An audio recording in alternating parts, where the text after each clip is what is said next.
En abril próximo se cumplirá un año de que la Cámara de Diputados aprobó por una amplia mayoría el uso medicinal de la marihuana y su investigación científica. Previamente se realizaron foros a nivel nacional para conocer la opinión de distintos sectores sobre la legalización de la cannabis. El debate sobre el tema es cada vez más abierto y visible. Mientras tanto, ¿qué pasa en el mundo? Lucy Bravo. A partir del 1 de enero de este año, la marihuana para uso recreativo ya es legal en el estado norteamericano de California, donde los mayores de 21 años pueden poseer, transportar y comprar hasta 28.5 gramos de la sustancia, además de cultivarla en casa. Se estima que California recaudará más de $7,000 millones en impuestos por este concepto, además de reducir los costos del sistema judicial y la violencia entre los grupos de narcotraficantes locales.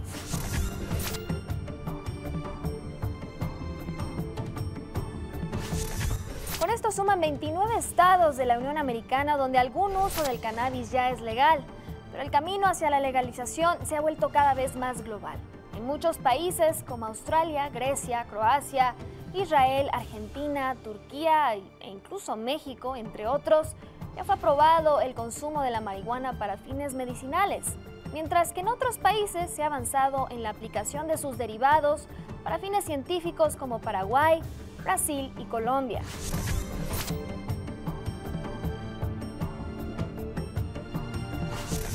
Según el World Drug Report 2016, el cannabis es la droga ilícita más utilizada a nivel mundial, con un estimado de 183 millones de usuarios y cultivos en al menos 129 países.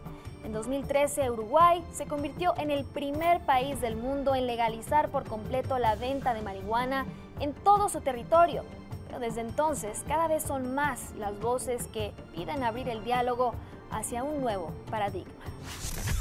Hace poco más de 2 años la Corte amparó a 4 personas, una mujer activista, un abogado, un empresario y un financiero que conformaron un movimiento para exigir que se respete el derecho a consumir de forma recreativa la marihuana.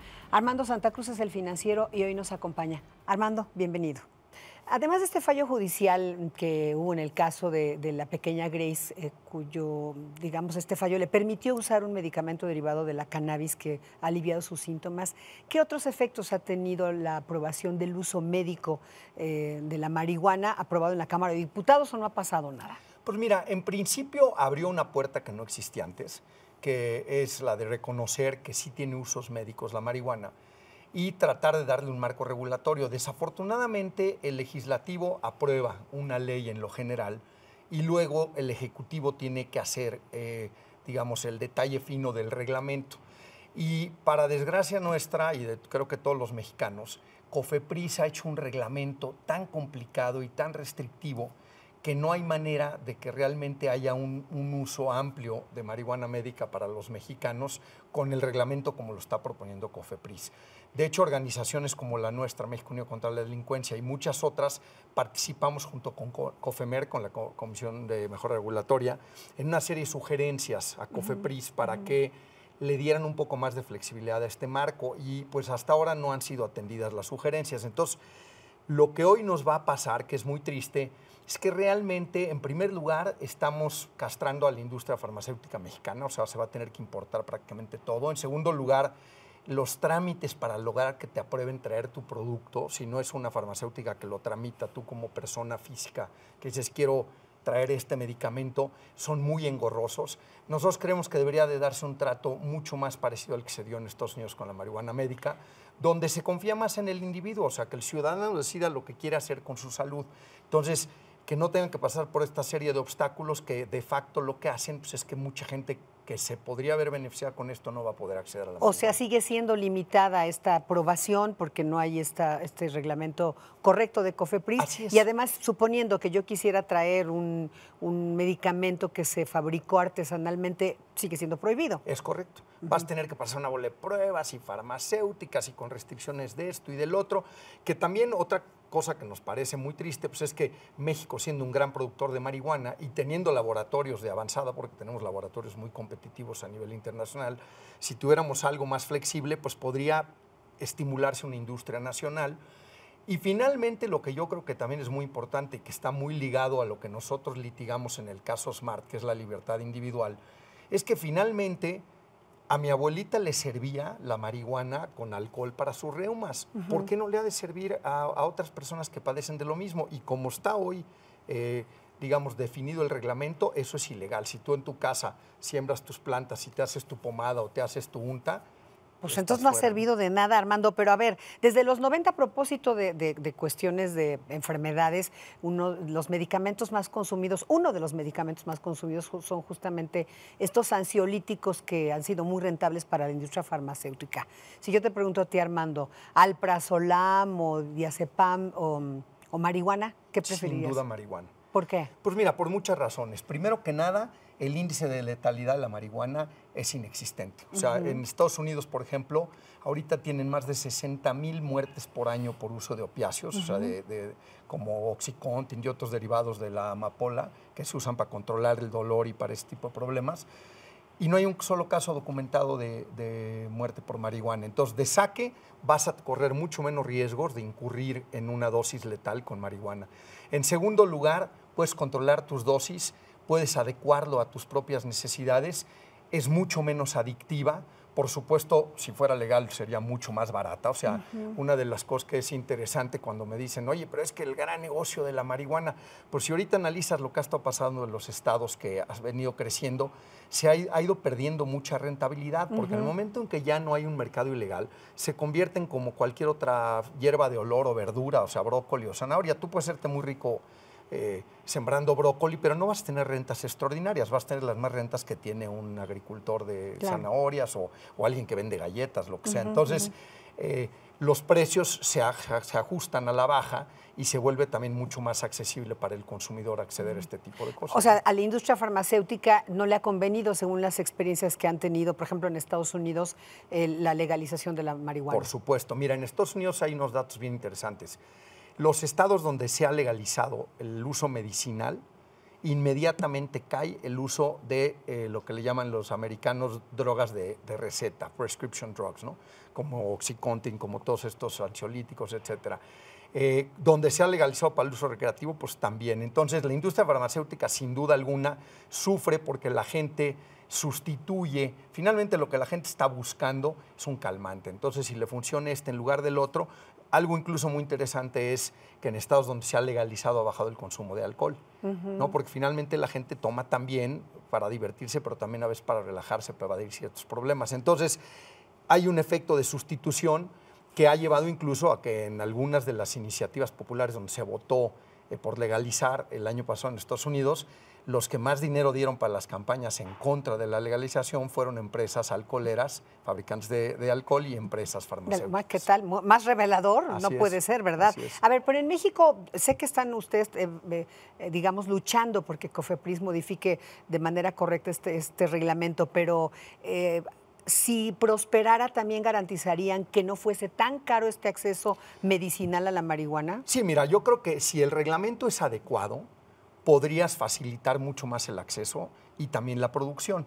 Digo, para nosotros el mundo ideal sería lo que pedimos con SMART cuando fuimos a la Suprema Corte, que es que permitan que la gente siembre para su uso personal. O sea, no nos interesa que se cree una industria. De hecho, yo creo que si bien Colorado, por ejemplo, ha sido un éxito en cuanto a que no ha subido el consumo en adolescentes, en cuanto a que han bajado el número de encarcelamientos, ha bajado la violencia, que tú lo que quieres con la legalización es eliminar el mercado negro, eliminar la ilegalidad que hay detrás de eso, que cuando un chavo vaya a comprar marihuana no le ofrezcan otras 10 drogas, como pasa hoy día cuando va a haber un dealer. Claro. Tienes cantidad de gente que podría ser gente de provecho, la pescaron con algo de droga encima y pues ahora tenemos el desastre de la crisis de encarcelamiento. La visión prohibicionista. Por cierto, hay muchos analistas mexicanos que todavía dicen, no estoy tan convencido de la legalización de la marihuana y que tampoco atenuaría, por ejemplo, la violencia del crimen organizado, la que está metida específicamente en el narcotráfico.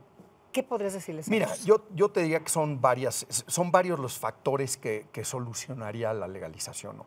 En primer lugar, ¿por qué hay narcomenudeo y pleitos violentos entre narcomenudistas? Porque están peleando un mercado muy rentable con rentas extraordinarias, que las rentas se las da la ilegalidad. Segundo lugar, cuando tú regulas, metes vías de dirimir conflictos mucho más civilizadas.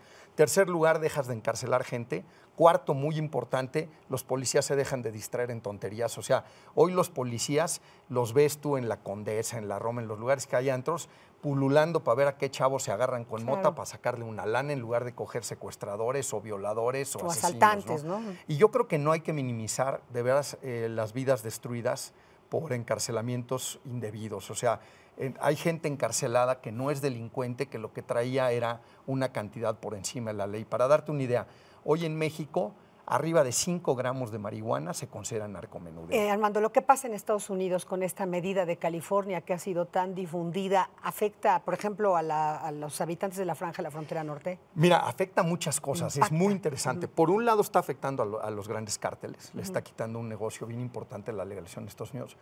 Segundo lugar, está bajando la violencia en los estados fronterizos del otro lado, en Estados Unidos. Y algo realmente paradójico y yo creo que ridículo, está empezando a exportarse marihuana de Estados Unidos a México. Hace un par de semanas salió en las noticias que un general declarando que habían pescado algunos americanos vendiendo marihuana de alta calidad, unos californianos en Baja California, ¿no? Entonces, estamos llegando a ese grado de absurdo. Aquí nos matamos para que no se produzca y no se venda. Y de allá nos la exportan, ¿no? O sea, nos matamos para que no llegue allá, pero ellos la producen legalmente y nos la exportan. Yo creo que tarde o temprano lo que va a pasar es que en todos Estados Unidos va a ser legal. Canadá ya este año es legal. Sí, cierto. Entonces, pues vamos a ser el único en el bloque norteamericano donde se sigue metiendo a la cárcel a gente por algo que pues, hace igual o menos daño que tomarse unas copas de más un viernes, ¿no? Ya lo creo, y quizás hasta con menos riesgo, Con por menos ejemplo, riesgo. a propósito del alcoholímetro. Así es. Armando, por último, ¿qué sigue en esta historia? Porque, bueno, ustedes, México Unido contra la Delincuencia, este grupo de los 4, digamos, del cual tú eres el financiero, pero eso nada que ver con tu tarea acá. ¿Qué sigue? ¿Más amparos, más iniciativas, más...? Mira, es multifactorial.